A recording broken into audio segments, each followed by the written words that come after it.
Hello learners, welcome to IS Marathon and guys, welcome back with the new series, most important series लेकर के आऊँ guys। बस इस series में आपको थोड़ा सा पेशेंस रखना है और थोड़ा सा इसको इत्मीनान से देखना है, ठीक है गाइस। बहुत ही वर्थ और बहुत ही ज़्यादा हाईली इफिशिएंट और हाईली इफेक्टिव है। काफ़ी आउटपुट मिलेगा आपको इसको देखने के बाद, नॉलेज का भंडार है, ठीक है। एक इंपॉर्टेंट वर्डिक से रिलेटेड एक सीरीज डाल रखी है मैंने आपको, वो देख लो, वो कंटिन्यू है, उसको भी बहुत जल्दी कंप्लीट करेंगे अपन, ठीक। उसमें मोस्ट इंपॉर्टेंट 38 वर्डिक्स उसके अंदर पढ़ा रखे हैं मैंने, तो आप उसको पहले जाकर देख लेना। उसी पैटर्न पे मैं इसको लेकर के आ रहा हूँ, ठीक है। तो ये मोस्ट इंपॉर्टेंट एक्ट्स, जितने भी आज तक के एक्ट्स हैं, मोस्ट इंपॉर्टेंट 100 एक्ट्स लेने वालों में। अगर जो अभी करंट में चल रहे हैं वहां तक हम कौन कौन से एक्ट्स हैं अभी तक आए हो, उन सबको हम इसमें अंदर डिस्कस करेंगे।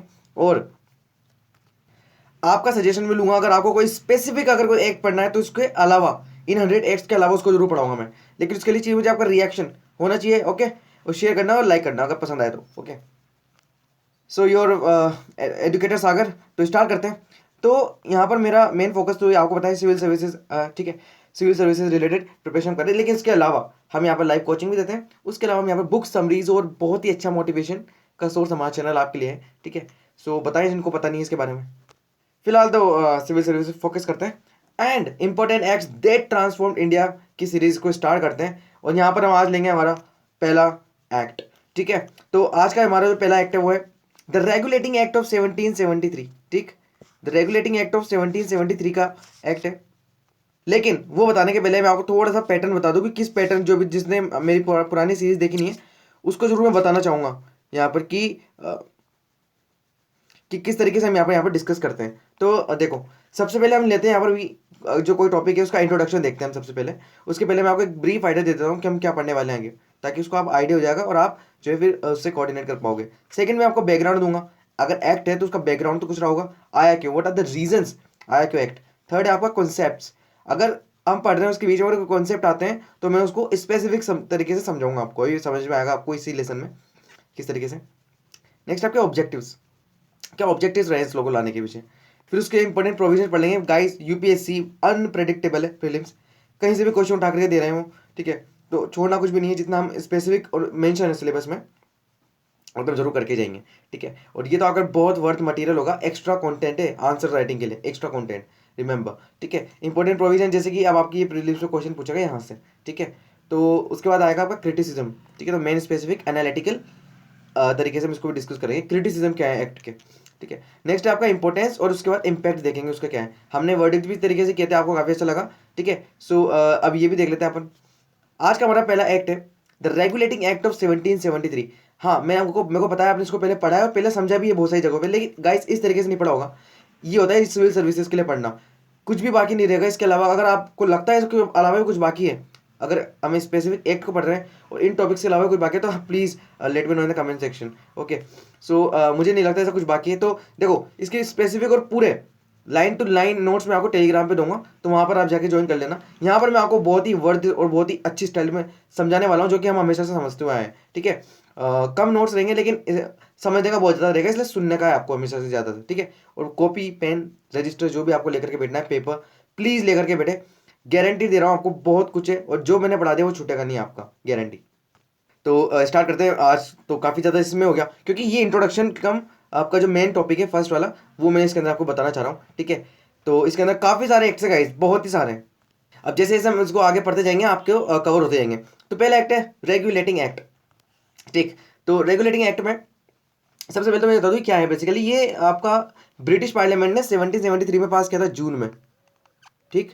जून में इसको पास किया। तो बेसिकली फर्स्ट एक्ट ऐसा ही है जो पॉलिटिकल और एडमिनिस्ट्रेटिव फंक्शन जो थे ईस्ट इंडिया कंपनी के, आपको पता है इस टाइम पे ईस्ट इंडिया कंपनी थी यहाँ पर। अभी तो आया नहीं ना रूल, देखो 1858 57 बहुत दूर है, उसको ही पढ़ेंगे बहुत इंपॉर्टेंट तरीके से, ठीक है। तो यहाँ पर पॉलिटिकल और एडमिनिस्ट्रेटिव जो फंक्शन थे ईस्ट इंडिया कंपनी के, बस उसको रिकॉग्नाइज किया, ठीक है। एक तो ये था, और पावर्स और अथॉरिटी जो थी उसको डिफाइन करा, ठीक है। इतना याद रखो, ठीक है। इसलिए कह रहा हूँ मैं, कॉपी पेन लेकर के बैठो, ठीक है। तो पहला क्या हुआ, पावर्स और जो उसके अथॉरिटी थी ईस्ट इंडिया कंपनी की, उसको रिकॉग्नाइज किया।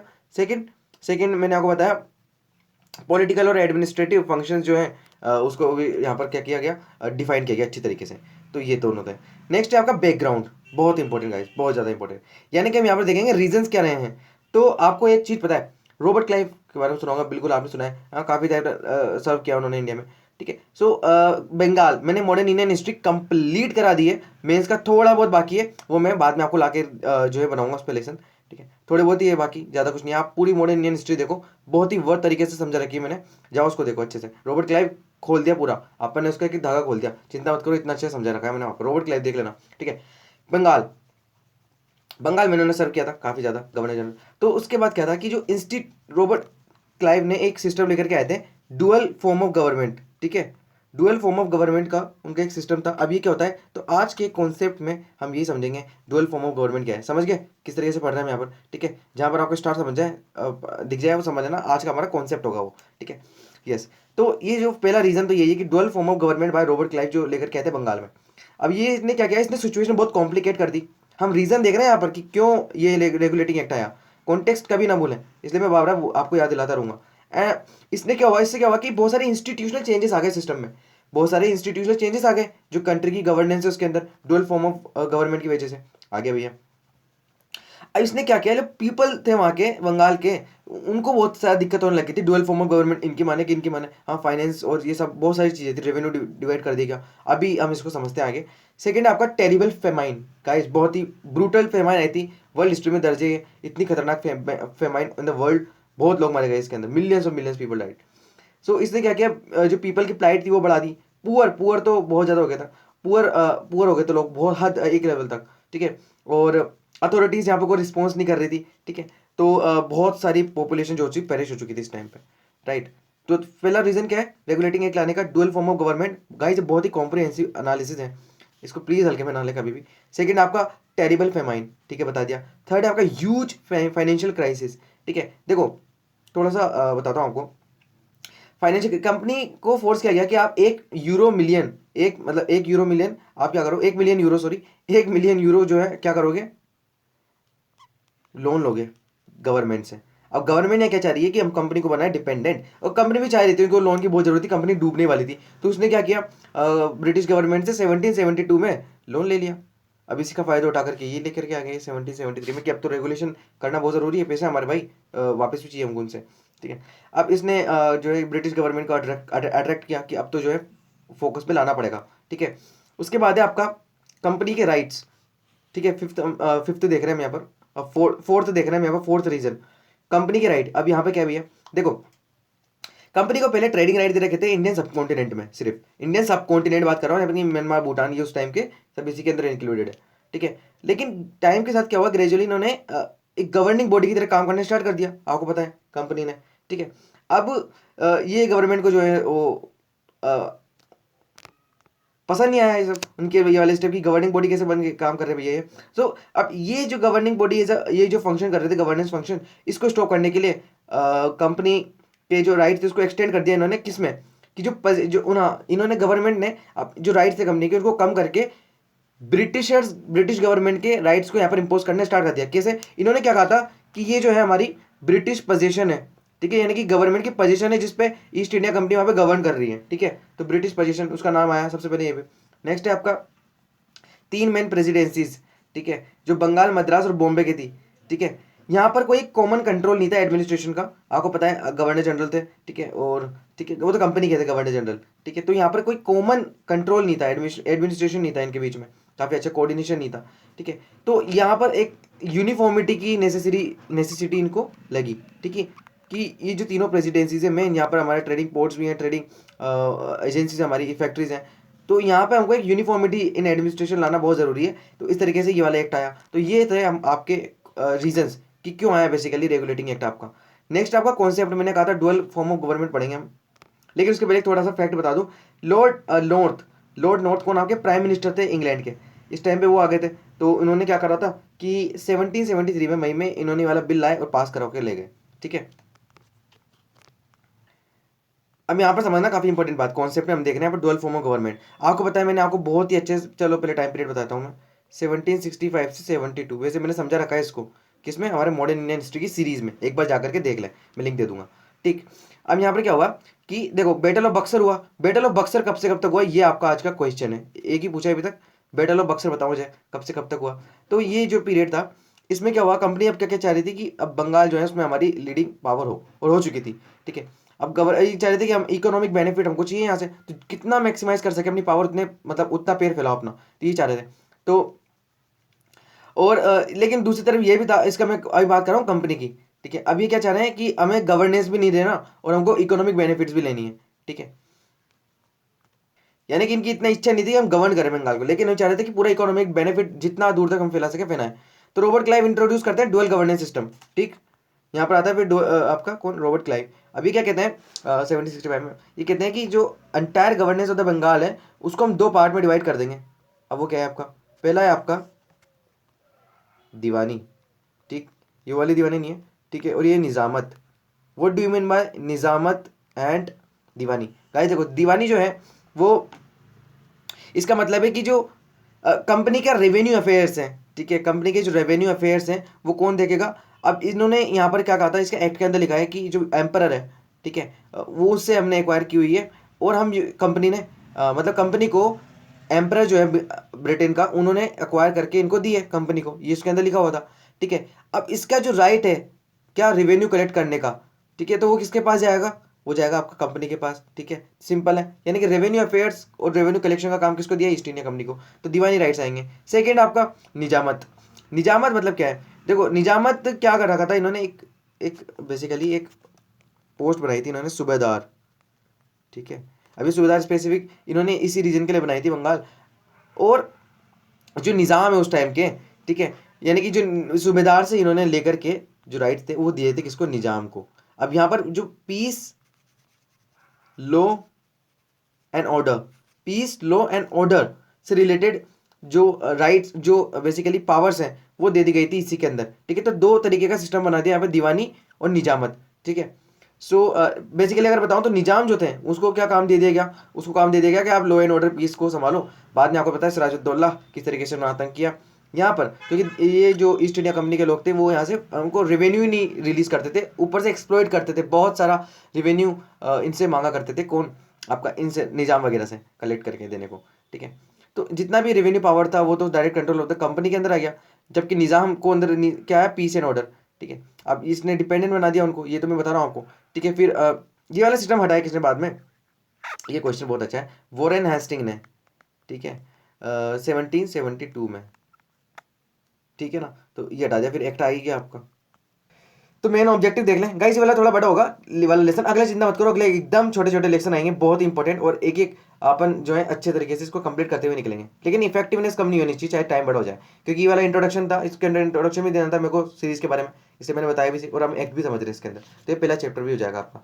नेक्स्ट आपके ऑब्जेक्टिव्स, मैंने इंट्रोडक्शन दे दिया आपको, बैकग्राउंड दे दिया, बैकग्राउंड के अंदर रीजन दे दिए, नेक्स्ट आपका कॉन्सेप्ट बता दिया मैंने आपको क्या dual form of governance. Next आपका जो ऑब्जेक्टिव्स है, ऑब्जेक्टिव क्या है, देखो पहला तो ये था कि जो कंपनी के अफेयर्स हैं उनको कंट्रोल और रेगुलेट करेंगे हम, ठीक है। Most important word regulate, regulate करेंगे। अब ये वाले जो वर्ड है ना मैं यहाँ पर लिखूंगा आपको, वैसे मैंने प्रिंटेड नोट्स में ये मेंशन कर दिए पहले ही, टेलीग्राम में मिलेंगे आपको, ज्वाइन करना पड़ेगा ग्रुप, ओके। सो ये जो है, और ये वर्ड जरूर है, लिख लो गाइस, हाँ बहुत इंपॉर्टेंट है, ठीक है। फर्स्ट तो ये हो गया कि कंपनी के अफेयर्स को रेगुलेट और कंट्रोल करेगी गवर्नमेंट, ठीक। नेक्स्ट है आपका जो पॉलिटिकल एंड एडमिनिस्ट्रेटिव फंक्शंस है उनको रिकॉग्नाइज करेगी गवर्नमेंट। नेक्स्ट जो केओस आया था डुअल गवर्नमेंट की वजह से, उसको जो है ये उसको टैकल करेंगे, उसको खत्म करेंगे। नेक्स्ट आपका एंटी करप्शन, देखो एंटी करप्शन प्रैक्टिस लेकर के आएंगे अगेंस्ट द कंपनी, क्योंकि वो बहुत ज़्यादा हैरेस कर रहे थे यहाँ के लोगों को, बहुत ज़्यादा गिफ्ट्स ले रहे थे, है ना, गिफ्ट समझ रहे हो आप कौन सा, हाँ, बहुत सारी रैंसम हर तरीके से जा रही थी, और एक्सप्लॉइट कर रखा था पूरी तरह से फाइनेंशियली, तो उसको जो है एंटी करप्शन, देखो आप कौन बात कर रहा है करप्शन की, हाँ, जिन्होंने इंडिया के अंदर करप्शन को लेकर के आए। ऐसा नहीं कह रहा हूँ कि इंडिया में कभी करप्शन था ही नहीं, बट इंस्टीट्यूशनलाइज किसने किया, हाँ, सिस्टम के अंदर करप्शन को कौन लेकर के आया, हाँ, ब्रिटिशर्स, सिंपल, ये मैंने काफी अच्छे से समझाया आपको, हाँ, अभी तो मुझे बताने की भी जरूरत नहीं है, इतना अच्छे से समझा दिया मैंने आपको उस टाइम पे जब हम मॉडर्न इंडियन हिस्ट्री पढ़ रहे थे। इंपॉर्टेंट प्रोविजन देखो, इंपॉर्टेंट प्रोविजन बहुत इंपॉर्टेंट गाइस, ये यहाँ से प्रीलिम्स के क्वेश्चन बनेंगे, ठीक है। गवर्नर जनरल ऑफ बंगाल, देखो इन्होंने क्या करा, गवर्नर जनरल ऑफ, गवर्नर था ये बंगाल का, गवर्नर थे बंगाल के, उनको गवर्नर जनरल बना दिया गया, ठीक, जो गवर्नर थे उनको गवर्नर जनरल बना दिया गया यहाँ पर। अब इसने जो जो दो प्रेसिडेंसीज थी आपकी, बॉम्बे एंड मद्रास, उसको इनके सबॉर्डिनेट कर दिया, यानी कि बंगाल का जो गवर्नर जनरल है वो सुपीरियर है, और ये इनको क्या करेगा, ऑर्डर करेगा, लेकिन मानते नहीं थे, आपको पता है वाली बात इनको मानते नहीं थे, इनके अंदर टसल रहती थी हमेशा से। सेकंड प्रोविजन, सेकंड प्रोविजन है गाइस आपका जो गवर्नर जनरल की एग्जीक्यूटिव काउंसिल थी, इसको बनाया गया, यानी कि 4 मेंबर्स होंगे इसके अंदर, 4 मेंबर्स होंगे जो असिस्ट करेंगे गवर्नर जनरल को, ठीक, गवर्नर जनरल ऑफ बंगाल को। फिर अब आपका एक क्वेश्चन है गाइस, आप मुझे बताओ first governor general of Bengal कौन था? बहुत ही सिंपल, नर्सरी का क्वेश्चन पूछ लिया मैंने, लेकिन फिर भी बताओ चलो, ठीक है। नेक्स्ट है आपका सुप्रीम कोर्ट, इन्होंने सुप्रीम कोर्ट बनाया गाइस, ठीक है, कलकत्ता के अंदर इन्होंने सुप्रीम कोर्ट बनाया, जिसके अंदर एक चीफ जस्टिस होगा एंड 3 जजेस होंगे, 1 चीफ जस्टिस प्लस 3 अदर जजेस, तो इसके अंदर इन्होंने बनाया। तो 1774 के इस वाले एक्ट में ये मेंशन था, कलकत्ता के अंदर ही बनाया गया। फिर इसका ज्यूरिसडिक्शन जो था वो बंगाल, मद्रास और बॉम्बे में तीनों के अंदर स्प्रेड था, ठीक है, यानी कि जो कंपनी के सर्वेंट थे ना वो इसके अंदर आते थे स्टार्टिंग में, यानी कि उनके केस देखेंगे, ठीक है। बाद में इसको एक्सप्लेन कर दिया गया, वो मैं आपको बता दूंगा। 1935 एक्ट के बाद तो काफी कुछ होने लग गया था इसके अंदर। ब्रिटिश गवर्नमेंट का कंट्रोल कंपनी पे, ये फोर्थ आपका क्या प्रोविजन। देखो इसके अंदर क्या था कि जो ब्रिटिश गवर्नमेंट ने अपना ग्रिप बना लिया था governing body of the company पे, जो कोर्ट ऑफ डायरेक्टर्स थे उनके ऊपर, ठीक। Court of directors, most important word, court of directors, अभी इसको मैं बताऊंगा जब हम एक्ट ऑफ सेटलमेंट पढ़ेंगे। कोर्ट ऑफ डायरेक्टर्स के ऊपर इन्होंने ग्रिप बना ली, ठीक है, मतलब इन्होंने कोर्ट ऑफ डायरेक्टर्स बनाया, यानी कि क्या क्या है इन्होंने कि जो कंपनी था उसको सिविल, मिलिट्री और रेवेन्यू अफेयर्स जो थे कर रहे थे हैंडल, वो रिपोर्ट करेगी किसको? कोर्ट ऑफ डायरेक्टर्स को, ठीक। नेक्स्ट आपका माल प्रैक्टिसेस जो की जा रही थी कंपनी के द्वारा उसको कर्ब करने की कोशिश करी, उसका प्रोविजन भी यही है कि इसने प्रोहिबिट कर दिया जो कंपनी के सर्वेंट्स हैं, ईस्ट इंडिया कंपनी के सर्वेंट्स हैं, वो प्राइवेट ट्रेड नहीं करेंगे, ब्राइब्स नहीं लेंगे, और नेटिव पॉपुलेशन से किसी भी काइंड का ब्राइब नहीं लेंगे। तो बस ये एक ही सही लगा, लेकिन ऐसा कुछ हुआ नहीं था, हाईली इनइफेक्टिव था, ठीक है। नेक्स्ट आपका कॉन्सेप्ट, मैंने कहा था आपसे कॉन्सेप्ट आते जाएंगे, हम उसको समझते जाएंगे, ठीक।